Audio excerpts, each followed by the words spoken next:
नमस्कार दोस्तों, मैं अमन स्वागत करता हूं आपके अपने यूट्यूब चैनल एजुकेशन हब पे।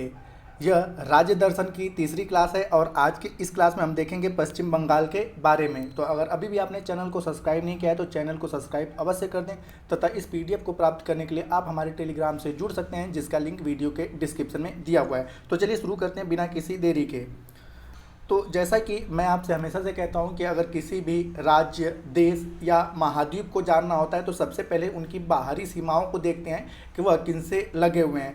तो अगर हम पश्चिम बंगाल राज्य की बात की जाए तो यह 3 देशों के साथ अपनी अंतर्राष्ट्रीय सीमा बनाता है। उत्तर में आपका एक देश है नेपाल और दूसरा है भूटान, ये 2 देश, और आपके इसके पूर्व में एक देश है बांग्लादेश। तो यह इन 3 देशों के साथ अपनी अंतर्राष्ट्रीय सीमा साझा करता है। रही बात राज्यों की, तो उत्तर में एक राज्य है सिक्किम, उसके बाद उसके पूर्व में अगर बात की जाए तो पूर्व में राज्य है असम, और उसके बाद आप देखोगे कि पश्चिम में उड़ीसा, झारखंड और बिहार राज्य से सीमा बनाता है। तो अगर राज्यों की बात करें तो पश्चिम बंगाल जो राज्य है सिक्किम, असम, उड़ीसा, झारखंड, बिहार राज्य से सीमा बनाता है, और यह 3 अंतर्राष्ट्रीय सीमा बनाता है 3 देशों के साथ। उनका नाम है नेपाल, भूटान और बांग्लादेश। और यह भारत का एक राज्य है जो स्थलीय और जलीय सीमा दोनों बनाता है। भारत के 2 राज्य हैं, एक है गुजरात और एक है पश्चिम बंगाल। तो भारत के 2 केवल राज्य हैं जो जलीय और स्थलीय सीमा दोनों बनाते हैं। तो पहला है गुजरात और दूसरा है पश्चिम बंगाल। तो यहाँ पे हम पश्चिम बंगाल को देख रहे हैं, तो आप यहाँ पे देखोगे जलीय सीमा का मतलब कि यहाँ से यह बंगाल की खाड़ी से लगा हुआ है, तो यह जलीय सीमा है, और बाकी यह स्थलीय सीमा है। तो इसको भी याद रखिएगा कि पश्चिम बंगाल और गुजरात भारत के 2 राज्य हैं जो जलीय और स्थलीय सीमा दोनों बनाते हैं। तो यहाँ पे रही बात इनकी सीमाओं की, तो आपने इनको अच्छे से देखा होगा। अब आगे की ओर बढ़ते हैं। तो यहाँ पे आप पश्चिम बंगाल को देख रहे हैं। तो बेसिक तौर पे अगर पश्चिम बंगाल की बात करें तो यहाँ पे आप भारत का मैप देख सकते हैं, और भारत के मैप में आप देख पाएंगे कि यह भारत के पूर्व में स्थित एक राज्य है। तो भारत के पूर्व में स्थित एक राज्य है, और इसके पड़ोसी देश की बात करें तो नेपाल, सिक्किम, भूटान, असम, बांग्लादेश, उड़ीसा, झारखंड और बिहार। तो इनकी स्थितियाँ मैंने बता दिया कि नेपाल है, उसके बाद सिक्किम है, उसके बाद भूटान है, उसके बाद असम है, फिर बांग्लादेश है, फिर उसके बाद उड़ीसा है, झारखंड है, और बिहार राज्यों से और देशों से यह अपनी सीमा साझा करती है। अगर इसके राजधानी की बात की जाए तो इसकी राजधानी कोलकाता है। यहाँ पे इसकी राजधानी को आप कोलकाता के पास देख सकते हैं, लगभग बंगाल की खाड़ी के पास, ठीक है, आपको दिख रहा होगा कोलकाता। तो इसकी राजधानी है कोलकाता। और बंगाल राज्य में अगर कुल जिलों की बात की जाए तो इनमें कुल 23 जिले हैं। साथ ही साथ यहाँ के अगर भाषा की बात की जाए तो पश्चिम बंगाल राज्य की जो मुख्य भाषा है वह है बांग्ला। अब यहाँ पे लोगों को डाउट ये होता होगा कि इसे पश्चिम बंगाल क्यों कहते हैं। जैसा कि मैंने बताया यह भारत के पूर्व में स्थित है। तो आपने पता है कि पश्चिम बंगाल जो है वह बांग्लादेश का ही हिस्सा था। आगे इसके बारे में हम जानेंगे कि अंग्रेजों ने हिंदू और मुस्लिम को अलग करने के लिए इसको बांट दिया, बांग्लादेश को बांट दिया। तो जो हिंदू बाहुमूल्य क्षेत्र उसका नाम इन लोगों ने वेस्ट बंगाल रखा, और जो मुस्लिम बाहुमूल्य क्षेत्र था उसका नाम इन लोगों ने रखा बांग्लादेश। तो यहाँ पे आप बांग्लादेश देख सकते हैं, और डायरेक्शन आपको पता है तो बांग्लादेश के पश्चिम में पड़ता है, ना कि भारत के। तो बांग्लादेश के कंपेयर में हम इसे वेस्ट बंगाल करते हैं, ना कि भारत के कंपेयर में। तो इसलिए हम लोग पश्चिम बंगाल कहते हैं, क्योंकि यह बांग्लादेश का हिस्सा हुआ करता था और बांग्लादेश से कटकर इसे बनाया गया। तो यह बांग्लादेश के पूर्व में पड़ता है, इसलिए इसे हम लोग पश्चिम में पड़ता है, इसलिए इसे हम लोग वेस्ट बंगाल के नाम से जानते हैं। अगर आगे की बात की जाए तो आगे आपका कि बंगाल के अगर इतिहास के बारे में जानें तो बंगाल पर इस्लामी शासन जो है 13वीं शताब्दी। तो यहाँ पे शताब्दी क्या है, जैसे आपने पता है कि वर्तमान समय में 21वीं शताब्दी चल रहा है। तो 21वीं शताब्दी को अगर आपको एज अ ट्रिक वाइज समझाने की कोशिश करें तो जो शताब्दी चलता है उससे बेसिक तौर पे 1 साल पीछे, मतलब कि 100 साल पीछे जाते हैं। जैसे 21वीं शताब्दी चल रहा है तो 2000 का कोई पीरियड रहा होगा, जैसे कि 2023 वर्तमान समय में चल रहा है। तो उसी तरह से 13वीं शताब्दी की अगर बात करें तो 1200 का कोई पीरियड चल रहा होगा, ठीक है। तो जैसा आपने पता है कि 1206 में, ठीक है, दिल्ली पर मुगल वंश का शासन हुआ, मुगल वंश की स्थापना हुई, और उसी दौरान बख्तियार खिलजी नामक एक शासक ने जो बेसिक तौर पे पूरे पश्चिम बंगाल तक शासन किया था, वही बख्तियार खिलजी जिसने नालंदा विश्वविद्यालय को जलाया था। तो यहाँ पे उसी की बात हो रही है कि बंगाल पर इस्लामी शासन जो है 13वीं शताब्दी, यानी कि 1200 का कोई पीरियड रहा होगा। तो 13वीं शताब्दी से प्रारंभ हुआ तथा 16वीं शताब्दी में मुगल शासन में व्यापार तथा उद्योग का एक समृद्ध केंद्र बना। तो 16वीं शताब्दी का मतलब कि आपने पता है कि 1526 में, ठीक है, 16वीं शताब्दी का मतलब कि 1500 का वाला कोई सन। तो 1526 में आपने पता है कि यहाँ पर क्या हुआ था कि पानीपत का प्रथम युद्ध हुआ, और उसके बाद, ठीक है, यहाँ पे मुगल सत्ता स्थापित हुई, और उन लोगों ने भी अपने व्यापार के केंद्र को कहाँ पे स्थापित किया, तो बंगाल में। आगे की अगर हम बात करें तो आगे आपका कि 15वीं शताब्दी के अंत तक, 15वीं शताब्दी का मतलब कि बेसिक तौर पे 1400 का जो अंत था, आपने पता है कि 1498 में, ठीक है, 1498 में वास्को डी गामा भारत के एक नए भौगोलिक मार्ग की खोज की थी। उसके बाद पूरे यूरोपियों का व्यापारिक केंद्र यहाँ पर हो गया। तो वही कह रहा है कि 15वीं शताब्दी के अंत तक यूरोपीय व्यापारियों का आगमन हो चुका था तथा 16वीं शताब्दी के अंत तक यह क्षेत्र बेसिक तौर पे ब्रिटिश ईस्ट इंडिया कंपनी के नियंत्रण में पूरा आ चुका था। भारत में बेसिक तौर पे ब्रिटिश साम्राज्य का उद्गम यहीं से हुआ। 1947 में भारत जब स्वतंत्र हुआ तो इसके साथ ही बंगाल मुस्लिम प्रधान जो क्षेत्र था उसको हम लोग बांग्लादेश बोलें, और उसके बाद जो हिंदू बाहुल्य क्षेत्र था उसे हम लोग भारतीय बंगाल या वेस्ट बंगाल के नाम से इसका नाम रखें। तो इस प्रकार से आप देख सकते हो कि इसे वेस्ट बंगाल क्यों कहा जाता है, तो यह बांग्लादेश से कट के बना हुआ है और यह बांग्लादेश के पश्चिम में स्थित है। बेसिक तौर पे जब भारत जब आज़ाद हुआ या मुसलमानों की नीति थी कि जो मुस्लिम बाहुल्य क्षेत्रों भारतीयों की एकता को समाप्त करने के लिए, तो उसको इन लोगों ने बांग्लादेश बनाया और हिंदू बाहुल्य क्षेत्र को इन लोगों ने वेस्ट बंगाल नाम दिया। आगे की अगर बात करें यहाँ पर, तो यहाँ पे बेसिक तौर पे कि इस राज्य की स्थापना, आपने पता है कि राज्य पुनर्गठन आयोग की जो स्थापना हुई थी साल 1956, 1 नवंबर 1956 को हुई थी। तो इस राज्य की स्थापना जो की गई थी 1 नवंबर 1956 में की गई थी, परंतु यह अपना स्थापना दिवस 18 अगस्त को मनाता है। इसका भी एक अपना इतिहास है, क्योंकि आपने पता है कि जब लॉर्ड कर्जन ने 1905 में बांग्लादेश का विभाजन किया और 18 अगस्त को लोगों ने सामूहिक रूप से इसका विरोध किया था, इसलिए बेसिक तौर पे 18 अगस्त को यह अपना स्थापना दिवस मनाता है। आगे की अगर बात की जाए तो राज्य का, जैसे मैंने बताया कि राजधानी जो है दिल्ली है और यही इस राज्य का सबसे बड़ा शहर भी है और इसमें कुल जिलों की संख्या 23 है। और साथ ही साथ अगर यहाँ पर इसके गाना, जैसे कि भारत का राष्ट्रीय गान है, उसी प्रकार से इसका राजकीय जो सॉन्ग है उसका नाम है बंगलार माटी बंगलार जोल, जिसको हिंदी में कहते हैं बंगाल की मिट्टी बंगाल का पानी। अगर यहाँ पे बेसिक तौर पे इसके राजकीय मछली की बात करें तो इसका राजकीय मछली हिल्सा है और राजकीय फल जो इसका है वह है आम। और साथ ही साथ एक राजकीय स्तन प्राणी की बात करें तो मछली पकड़ने वाली बिल्ली यहाँ का राजकीय स्तन प्राणी है। साथ ही साथ अगर राजकीय पशु की बात करें तो बंगाल टाइगर है, जैसा कि आप यहाँ पर तस्वीर में देख सकते हैं। और राजकीय पक्षी की बात करें तो श्वेत कंठ वाली कौडिल्ला, जिसे हम लोग किंग फिशर कहते हैं, तो जो सफ़ेद गले वाली किंग फिशर होती है यह बंगाल राज्य की राजकीय पक्षी है। राजकीय वृक्ष की अगर बात करें तो लगभग यह पीपल की तरह काफ़ी घना होता है और जिसका नाम है चितौन। कई जगहों पे इसका नाम छातिम भी मिलता है, तो राजकीय वृक्ष जो इसका है वह चितौन या छातिम कह सकते हैं। और साथ ही साथ राजकीय अगर पुष्प की बात करें तो हरसिंगार, जिसको हम लोग आम भाषा में चमेली के नाम से जानते हैं, तो ये इसका राजकीय पुष्प है।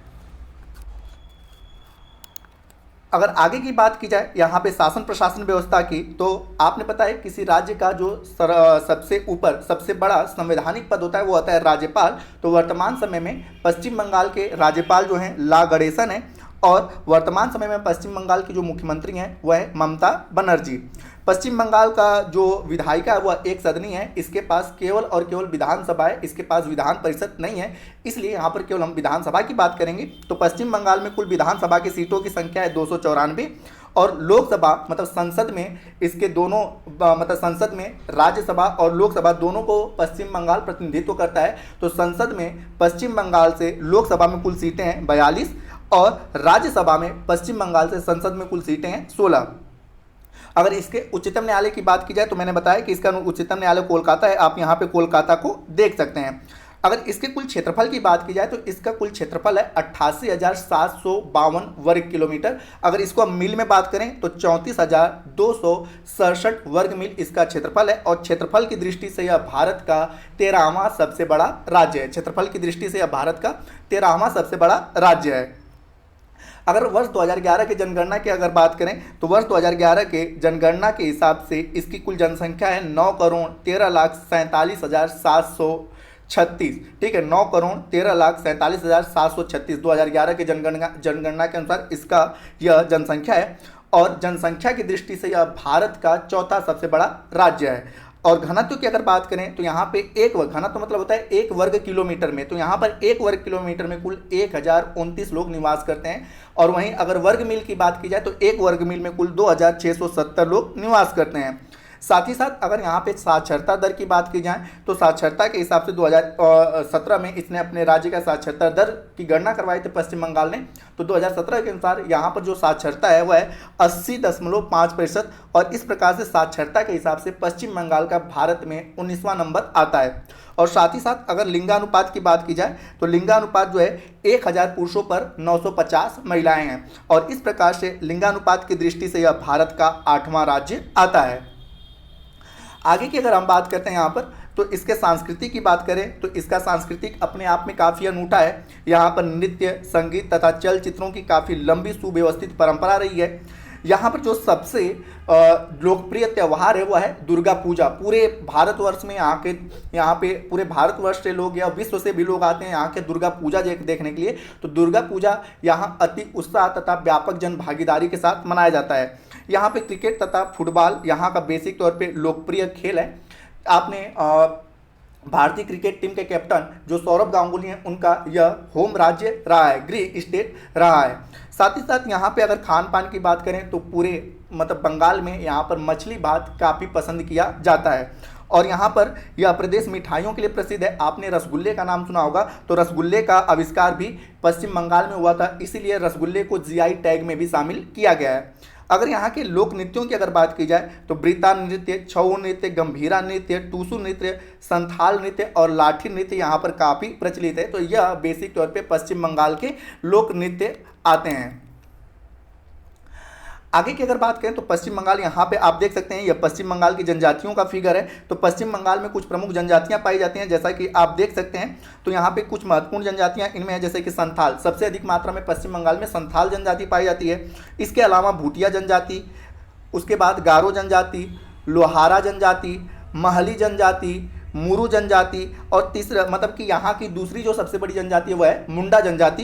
तो यहाँ पे जो मैंने रेड कलर किया है, तो यहाँ पे पूछा जा सकता है कि पश्चिम बंगाल की सबसे बड़ी जनजाति कौन सी है, संथाल, और दूसरे नंबर की जो बड़ी जनजाति है वह है मुंडा। इनके अलावा अगर बात करें तो ओरान जनजाति, पहाड़िया जनजाति और कोरा जनजाति भी यहाँ पर हमें देखने को मिलता है। बेसिक तौर पे अगर आदिवासियों के लोगों की धार्मिक संस्कृति की बात करें तो यह सामान्य जो वहाँ के लोग रहते हैं उन्हीं लोगों की संस्कृति को आदिवासियों ने भी अपनाया है। जो वहाँ के सामान्य लोग खाना खाते हैं, जो त्यौहार मनाते हैं और जिस प्रकार से उनका रहन सहन होता है और पहनावा होता है, उन्हीं सारी चीज़ों को पश्चिम बंगाल के आदिवासियों ने अपने आप को एडॉप्ट किया है। यहाँ के आदिवासियों का कोई अलग से कल्चर नहीं है, लगभग वहाँ की जो सामान्य लोग हैं उनका जो कल्चर है वही जनजातियों का भी कल्चर है। आगे की अगर बात करें भूगोल की, तो जैसा कि मैंने बताया कि इसका यह राज्य जो है भारत के पूर्वी भाग में, जैसा कि आप देख सकते हैं यहाँ पे कि भारत के पूर्वी भाग में 88,853 वर्ग किलोमीटर में फैला हुआ है। और आगे की अगर बात करें तो इसके उत्तर में सिक्किम है, जैसा कि आप देख सकते हैं, और दो देश हैं, एक का नाम है नेपाल और एक का नाम है भूटान। इसके अगर उत्तर पूर्व में बात करें तो उत्तर पूर्व में एक राज्य है असम है, और साथ ही साथ अगर पूर्व में बात करें तो एक देश है बांग्लादेश। और इसके दक्षिण में बंगाल की खाड़ी और उड़ीसा है। यहाँ पे आप ब्लू जो देख रहे हैं ये बंगाल की खाड़ी है और यहाँ पर उड़ीसा राज्य है, तथा इसके पश्चिम में बिहार और झारखंड राज्य देखने को मिलते हैं। तो यह इन राज्यों और देशों से अपनी सीमा बनाते हैं, जिसके बारे में मैंने पहले भी आपको स्पष्ट कर रखा है। भूगोल में अगर अन्य की बात करें तो उत्तर में आप ये जो पूरा फिगर देख रहे हैं ना, ये हिमालय श्रेणी का कि पूरा फिगर है। ये भारत में कश्मीर से लेकर अरुणाचल प्रदेश तक फैला हुआ है। तो उत्तर में हिमालय पर्वत श्रेणी का पूर्वी हिस्सा से लेकर दक्षिण में बंगाल की खाड़ी तक भौगोलिक दशाओं में खासी विविधता देखने को मिलती है। मतलब कि यहाँ पे आप देखेंगे यहाँ की रहन सहन कुछ अलग है, खान पान पहनावा कुछ अलग है, लेकिन यहाँ पे आप जाकर देखेंगे अरुणाचल प्रदेश या पश्चिम बंगाल में तो काफ़ी हमें विविधता देखने को मिलती है। इनके रहन सहन खान पान काफ़ी अलग नज़र हमें आते हैं। उत्तर में जैसे कि आप पश्चिम बंगाल देखोगे तो यहाँ पे दार्जिलिंग है, ठीक है, और यह हिमालय के अंतर्गत ही आता है। और इसकी जो सबसे ऊंची दार्जिलिंग जो पहाड़ी है, इसकी जो सबसे ऊंची चोटी है उसका नाम है संदकफू चोटी है। और यह केवल दार्जिलिंग की नहीं, पूरे पश्चिम बंगाल राज्य की सबसे ऊंची चोटी है। तो कई बार एग्जाम में पूछा जा सकता है कि पश्चिम बंगाल की सबसे ऊंची चोटी का नाम क्या है, तो संदकफू। और यह किस श्रेणी के अंतर्गत आता है, तो दार्जिलिंग श्रेणी के अंतर्गत आता है। और दार्जिलिंग श्रेणी किसका हिस्सा है, तो हिमालय का हिस्सा है। आगे की अगर बात करें तो दक्षिण की ओर आने पर एक छोटे तराई के बाद मैदानी भाग आरंभ होता है। और यह मैदानी भाग दक्षिण में, यहाँ पे आप देख सकते हैं कि घाघरा है, गंगा नदी है। तो दक्षिण में जो है बेसिक तौर पे यह मैदान दक्षिण में गंगा डेल्टा के साथ खत्म हो जाती है और यह मैदानी क्षेत्र पूर्व में बंगाल में भी काफ़ी विस्तृत है और पश्चिम की ओर इसका भूखंड और पठारी भाग है। तो यहाँ पे आपने देखा कि यहाँ पे बंगाल की खाड़ी है और इसके पश्चिम में बेसिक तौर पे ओडिशा है और अन्य जो राज्य हैं तो वह क्या है, पठारी हिस्सों के भाग हैं।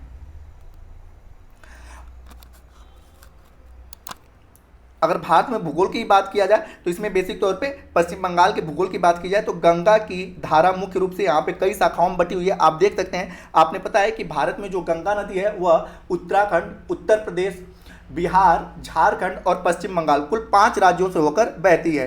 तो आपने पता है कि जब पश्चिम बंगाल में, ठीक है, जब गंगा की धारा पश्चिम बंगाल में पहुंचती है तो यह 2 भागों में बढ़ जाती है। एक का नाम होता है भागीरथी और एक का नाम होता है हुगली। इसी हुगली से आके दामोदर नदी मिलती है और यह मिलकर, ठीक है, क्या करते हैं, पश्चिम बंगाल में अपना डेल्टा बनाते हुए गिर जाते हैं। उसके बाद यही भागीरथी बांग्लादेश में प्रवेश करती है और इस भागीरथी को बांग्लादेश में पद्मा कहा जाता है और इसी पद्मा से आगे चलकर मेघना नदी मिलती है और यह मेघना, ठीक है, यह मेघना बंगाल की खाड़ी में डेल्टा बनाते हुए गिरती है और यही डेल्टा जो है सुंदरवन के डेल्टा के नाम से जाना जाता है, जो विश्व का सबसे बड़ा डेल्टा है। तो इसी के बारे में यहाँ पे कहा जा रहा है आपका कि गंगा की मुख्य शाखा यहाँ कई भागों में बढ़ जाती है। एक शाखा को बांग्लादेश में प्रवेश करती है जिसका नाम हमने बताया कि पद्मा है। आप यहाँ पे पद्मा को देख सकते हैं। एक शाखा जो बांग्लादेश में प्रवेश करती है उसका नाम क्या है, पद्मा। और साथ ही साथ दूसरी शाखा जो पश्चिम बंगाल में दक्षिण की ओर और भागीरथी तथा हुगली नामों से बहती है। कोलकाता जो यहाँ का सबसे बड़ा नगर है और साथ ही साथ राज्य की जो राजधानी वह इसी हुगली नदी के किनारे बसा हुआ है। आगे की अगर बात करें तो ऊपरी शाखाओं में दक्षिण की ओर बंगाल की खाड़ी में विसर्जित होती हैं और गंगा नदी का मुहाना जो है सुंदरवन के पास, ठीक है, विश्व का सबसे बड़ा डेल्टा बनाता है। तो आप यहाँ पे देख सकते हैं कि सुंदरवन और यहाँ पे बंगाल की खाड़ी में जब गिरती हैं तो यहाँ पे कई सारी शाखाओं में, तो यही क्या है, विश्व का सबसे बड़ा डेल्टा सुंदरवन का डेल्टा है जो मेघना नदी और गंगा नदी का संयुक्त मिश्रण है और यह अपना जल बंगाल की खाड़ी में गिराती हैं। आगे अगर भूगोल की बात की जाए तो इसमें बेसिक तौर पे कि सुंदरवन भारत तथा बंगाल में स्थित विश्व का सबसे बड़ा नदी डेल्टा है। तो यहाँ पे मैंने आपको बताया कि सुंदरवन जो है केवल भारत में नहीं स्थित है, यह भारत और बांग्लादेश में इसका क्षेत्रफल फैला हुआ है और यह विश्व का सबसे बड़ा डेल्टा है। सुंदरवन खास करके व्हाइट टाइगर के नाम, व्हाइट टाइगर के लिए फेमस है। व्हाइट टाइगर जिसे हम लोग वहाँ का मतलब बंगाल टाइगर के नाम से जानते हैं और यही बंगाल टाइगर मैंने आपको बताया कि पश्चिम बंगाल का राजकीय पशु भी है।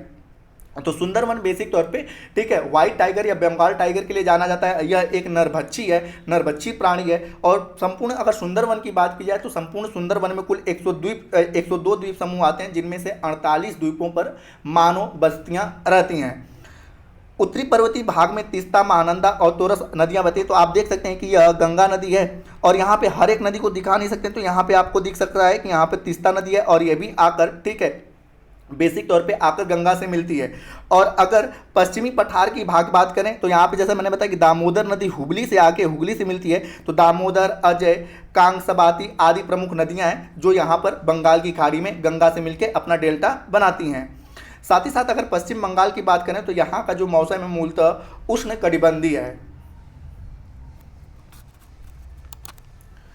अगर यहाँ पे बात करें तो उत्तर पर्वतीय क्षेत्र में तीस्ता, महानंदा और तोरस नदियाँ, इसके बारे में मैंने आपको बताया, और पश्चिमी पठार में दामोदर, अजय, कांगसबाती आदि प्रमुख धाराएं हैं। और जैसा कि मैंने बताया कि यहाँ का मौसम जो है वह उष्ण कटिबंधीय है। आगे की अगर बात की जाए वन्य जीव अभ्यारण्यों की तो पश्चिम बंगाल के भौगोलिक पूरे भौगोलिक क्षेत्र का 3.26% जो है वन्य जीव अभ्यारण्य के लिए संरक्षित है। और वर्तमान समय में अगर बात की जाए तो वर्तमान समय में पूरे पश्चिम बंगाल में 15 वन्य जीव अभ्यारण्य हैं और 5 राष्ट्रीय उद्यान हैं। ये जो 5 राष्ट्रीय उद्यान आपको देख रहे हैं ना, सुंदरवन एक आप यहाँ आपको दिख रहा होगा सुंदरवन, तो सुंदरवन को छोड़कर बाकी सारे जो आपके 4 राष्ट्रीय उद्यान हैं यह इसके उत्तर वाले क्षेत्र में यहाँ पे मिलते हैं। जैसे कि आपका बक्सा टाइगर रिजर्व यहाँ पर है, बक्सा टाइगर रिजर्व भी है और राष्ट्रीय उद्यान भी है। और उसके बाद आप गोरुमारा यहाँ पर आपको देखने को मिलेगा और साथ ही साथ नोआर घाटी यह सिक्किम के सीमा पर देखने को मिलेगा और सिंगलीला जो है वह नेपाल और पश्चिम बंगाल की सीमा पर देखने को मिलेगा। तो ज़्यादातर इसके जो राष्ट्रीय उद्यान है वह नेपाल, भूटान और सिक्किम की सीमा से लगे हुए हैं। एकमात्र राष्ट्रीय उद्यान है जो है आपका सुंदरवन, वो बंगाल की खाड़ी के पास देखने को मिलेगा। तो पश्चिम बंगाल राज्य में कुल 5 राष्ट्रीय उद्यान हैं और 15 वन्यजीव अभ्यारण्य हैं। साथ ही साथ अगर बात की जाए आगे की तो इसमें बेसिक तौर पे जो आता है कि मौजूदा वन्यजीव अभ्यारण्य में जो वर्तमान समय में जो 15 वन्यजीव अभ्यारण्य पश्चिम बंगाल में, उनमें भारतीय गैंडा, भारतीय हाथी, हिरण, तेंदुआ और बाघ और मगरमच्छ, साथ ही कई पक्षी प्रजातियां भी शामिल हैं। शीत ऋतु में बेसिक तौर पे यहाँ पर हमें प्रवासी पक्षियों का भी आगमन देखने को मिलता है। साथ ही साथ सिंगलीला की मैंने बात किया कि यह पश्चिम बंगाल और नेपाल की सीमा पे स्थित है। तो सिंगलीला राष्ट्रीय उद्यान जो है ऊंचाई के वाले जंगलों के आश्रय के स्थल हैं। यहाँ पर भौंकने वाला हिरण, लाल पांडा, चिंकारा, ताकिन, सीरो, पेंगोलिन और मिनीवेट और काजिल तीतर देखने को मिलता है। कहाँ पर? सिंगलीला राष्ट्रीय उद्यान में। आगे की अगर बात करें तो सुंदरवन जो है लुप्त प्राय बंगाल टाइगर, जिसे व्हाइट टाइगर के नाम से जाना जाता है, के संरक्षण के लिए समर्पित है। एक आरक्षित परियोजना के लिए बेसिक तौर पे यहाँ पे सुंदरवन को टाइगर रिजर्व भी घोषित किया गया है। हालांकि यह जंगल कई अन्य लुप्त प्राय प्रजातियों के लिए फेमस है, जैसे कि गंगा डाल्फिन, नदी टेरापिन और एस्टुइन मगरमच्छ की भी मेजबानी यह बेसिक तौर पर करता है। आगे की अगर बात करते हैं यहाँ पर वन्य जीव अभ्यारण्य की, तो मैंग्रोव वन, आपने सुना होगा मैंग्रोव वन के बारे में कि यह बेसिक तौर पे समुद्री तटों पे पाए जाते हैं। तो भारत में सबसे अधिक जो मैंग्रोव वन पाया जाता है उसमें पहले स्थान रखता है वेस्ट बंगाल। तो मैंग्रोव वन एक प्राकृतिक मछली नर्सरी के रूप में भी कार्य करता है, जो बंगाल की खाड़ी के किनारे तट पर मछलियों का संवर्धन करता है। यहाँ पर मछलियाँ अपना आश्रय ढूंढती हैं। इसे विशेष संरक्षण के मूल्य के रूप में भी पहचानते हैं। सुंदरवन को बायोस्फीयर रिजर्व भी घोषित किया गया है। अगर आगे की बात करें यहाँ के कुछ प्रमुख व्यक्तियों की, तो नेताजी सुभाष चंद्र बोस, जगदीश चंद्र बोस, सत्यजीत राय, विधान चंद्र राय, श्यामा प्रसाद मुखर्जी, शरद चंद्र चट्टोपाध्याय, रविन्द्रनाथ टैगोर, सत्येंद्र नाथ बोस, महाश्वेता द्विवेदी, राजा राम मोहन राय, स्वामी विवेकानंद, सौरभ गांगुली, शर्मिला टैगोर, अमर्त्य सेन, प्रणब मुखर्जी, खुदीराम बोस, ज्योति बसु, अभिजीत बनर्जी जैसे लोगों का यह जन्मस्थली राज्य रहा है। आगे की कुछ प्रमुख फैक्टों की बात किया जाए तो यहाँ पे जैसे फैक्ट आता है कि बेसिक तौर पे यह बंगाल, ठीक है, पश्चिम बंगाल कब बना, तो आपने पता है कि 20 जुलाई 1905 को तत्कालीन जो भारत का वायसराय था लॉर्ड कर्जन, उसने बंगाल का विभाजन की आधिकारिक घोषणा की और 16 अक्टूबर 1905 को कर्जन ने मुस्लिम बहुल पूर्वी हिस्से को असम के साथ मिलाकर एक प्रांत बनाया और दूसरी ओर हिंदू बहुल पश्चिम भाग को बिहार और उड़ीसा के साथ मिलाकर इसका नाम बेसिक तौर पर पश्चिम बंगाल। तो जो बिहार भी है, बिहार उड़ीसा पहले किसके अंतर्गत आते थे, तो यह पश्चिम बंगाल के अंतर्गत आते थे और यह हिंदू बाहुल्य क्षेत्र हुआ करता था। और असम और मुस्लिम बाहुल्य क्षेत्रों को लेकर इन सब ने बांग्लादेश नाम दिया। तो इसके बारे में मैंने वीडियो के स्टार्टिंग में ये आपको बता दिया है। आगे बेसिक तौर पे आता है कि मुगल बादशाह अलीवर्दी खां को बंगाल का नवाब स्वीकृत, मतलब कि बंगाल का पहला नवाब कौन था, तो अलीवर्दी खां था। और साथ ही साथ अलीवर्दी खां, जैसे मैंने बताया कि जिसे मुगलों द्वारा आधिकारिक रूप से प्रथम बंगाल का नवाब भी घोषित किया गया था। आगे की पश्चिम बंगाल का जो प्राचीन नाम आता है इसका नाम गंगा हृदयी, ठीक है, गंगा हृदयी नाम आता है और यह नाम हमें तब मिलता है जब सिकंदर भारत पर आक्रमण करने आया था। तो उस दौरान पश्चिम बंगाल का नाम हमें वेद पुराणों से गंगा हृदयी नाम मिलता है। अगर यहाँ पे बात की जाए तो 1943-44 में, ठीक है, वर्तमान समय में बांग्लादेश जो कि भारत का पश्चिम बंगाल, बिहार और उड़ीसा का एक हिस्सा हुआ करता था, यहाँ पर एक भीषण अकाल पड़ा था जिसमें लगभग 30 लाख लोगों ने भूख से तड़प तड़प कर अपनी जान दे दी। यह भारत का सबसे बड़ा अकाल माना जाता है अभी तक का और ये द्वितीय विश्व युद्ध का समय था और माना जाता है कि अकाल का कारण अनाज के उत्पादन का घटना था और जबकि बंगाल में लगातार अनाज का निर्यात हो रहा था। तो बेसिक तौर पे अभी तक का जो सबसे बड़ा भारत का अगर अकाल की बात करें तो 1943-44 का अकाल आज भी याद करके लोगों के दिल को दहला देता है। यहाँ पे अगर बात किया तो बंगाल का आखिरी नवाब कौन थे, तो बंगाल के आखिरी नवाब थे मंसूर अली खान, जिन्होंने 1838 से लेकर 1881 तक 1838 से लेकर 1881 तक शासन किया। उनके जो सबसे बड़े बेटे थे हसन अली मिर्जा, उनका उत्तरदायित्व बनाया गया और मुर्शिदाबाद के पहले नवाब थे। यहाँ पर अगर बात करें तो 1881 से लेकर 1906 तक इनका बेसिक तौर पे शासन किसका रहा, हसन अली मिर्जा का। तो यहाँ पे यह केवल मुर्शिदाबाद तक सीमित रह गए थे। तो इस प्रकार से बेसिक तौर पे आता है कि बंगाल के आखिरी नवाब कौन थे, तो यहाँ पे मंसूर अली खान का नाम आता है। साथ ही साथ आपने पता होना चाहिए कि बंगाल का जो पहला गवर्नर था उसका नाम था लॉर्ड क्लाइव और बंगाल का जो अंतिम गवर्नर था उसका नाम था लॉर्ड विलियम बेंटिक। आगे की अगर बात किया जाए तो यहाँ पे बेसिक तौर पे कि भारतीय उपमहाद्वीप में बंगाल क्षेत्र, मतलब यहाँ पर पूछा था कि बंगाल का सबसे प्रतापी शासक कौन था, तो पाल वंश का शासक था देवपाल, जो कि बंगाल का सबसे प्रतापी शासक था और इनका शासन 9वीं शताब्दी के आसपास यहाँ पर था। और साथ ही साथ अगर बेसिक तौर पे आपसे पूछा जाए कि बंगाल राज्य में बंगाल राज्य का संस्थापक कौन थे, तो मुर्शिद कुली खां को बंगाल राज्य का संस्थापक माना जाता है। और इन्होंने अपनी राजधानी अपने नाम पे मुर्शिदाबाद बनाया था और उसी को मतलब मुर्शिद कुली खां के नाम पे ही आज का मुर्शिदाबाद है। और तत्कालीन समय में मुर्शिद कुली खां के समय यह बंगाल की राजधानी हुआ करती थी। आगे की अगर बात करें तो 1690 में ईस्ट इंडिया कंपनी के एक अधिकारी थे जिनका नाम था जॉब चार्नक, और इन्होंने अपनी कंपनी के व्यापारियों के लिए कोलकाता नामक एक बस्ती बनाई थी। और 1698 ईस्वी में ईस्ट इंडिया कंपनी ने एक स्थानीय जमींदार परिवार जिनका नाम था सावर्ण राय चौधरी, तो इनसे 3 गांवों की जमींदारी ली। और वह 3 गांव कौन थे, सूतीनाथा, कोलिकाता और गोविंदपुरी। तो इन्हीं तीनों को मिलाकर वर्तमान के कोलकाता का, ठीक है, एक डिजाइन किसके द्वारा तैयार किया गया था, जॉब चार्नक के द्वारा। तो दोस्तों ये रहा पश्चिम बंगाल के बारे में। तो उम्मीद करता हूं कि आपको यह वीडियो अच्छे से समझ में आया होगा और आप पश्चिम बंगाल को भी अच्छे से समझने की कोशिश किए होंगे। तो आप अगर चैनल पर नए हैं तो चैनल को सब्सक्राइब अवश्य कर दें तथा इस PDF को प्राप्त करने के लिए आप हमारे टेलीग्राम से जुड़ सकते हैं। वीडियो के अंत तक बने रहने के लिए धन्यवाद। मिलते हैं जल्दी नेक्स्ट वीडियो में।